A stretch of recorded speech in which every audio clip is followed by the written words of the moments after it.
આ છે તો કેવી રીતે આવ્યું ભાઈ? લેવા વાળા તો આપણે જ છીએ, પણ ક્યાંક ને ક્યાંક આપણામાં પણ એ જાગૃતિનો અભાવ છે.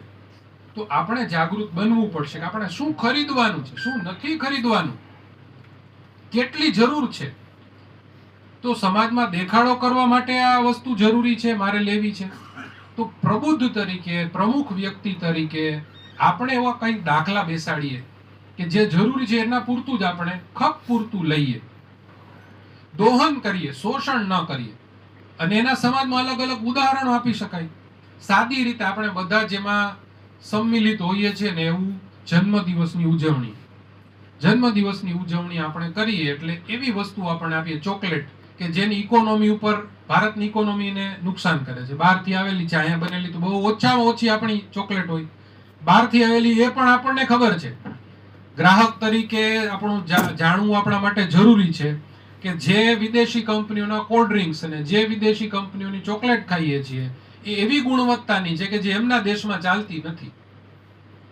કેટલા બધા બિસ્કિટ્સ એવા છે, ચોકલેટ્સ એવી છે કે જે વિદેશમાં બાળકોની ચેનલ બતાવવામાં પણ પ્રતિબંધિત છે, કે બાળકોને બતાવશો તો જીદ કરશે, જીદ કરશે તો ખાશે તો સ્વાસ્થ્ય બગડશે, એટલે તમારે જાહેરાત નહીં કરવાની. અને આપણે બે ધડક ખાઈએ છીએ અને બધાને દઈએ છીએ. એની ઉપર રેપિંગ છે, એટલે એ પછી રેપર ક્યાં જાય છે આપણને ખબર છે. તો એક બોક્સમાં આવતા ઘણા બધા પેડા એ આપણે દેવાનું છોડી દીધું કે નહીં, સારું ન લાગે ને. તો જાગૃત નાગરિકની એક કર્તવ્ય બને કે આ જે છે એ બાબત પ્રત્યે સજગ રહે. સમાજનું પણ જ્યાં જ્યાં જરૂર પડે ત્યાં ધ્યાન દોરે કે આવું કરવું જોઈએ. આપણે જે સમાજ બનાવીએ છીએ માર્કેટ સેન્ટ્રિક નથી બનાવવાનું. કેવું છે, આપણે જે અત્યારે પ્રોડક્શન થાય છે કેવું છે, માર્કેટ સેન્ટ્રિક છે. જેનું માર્કેટ ન હોય એનું ઊભું કરવામાં આવે, પણ તમે ખરીદો, તમારે જરૂર છે કે નહીં તમે ખરીદો.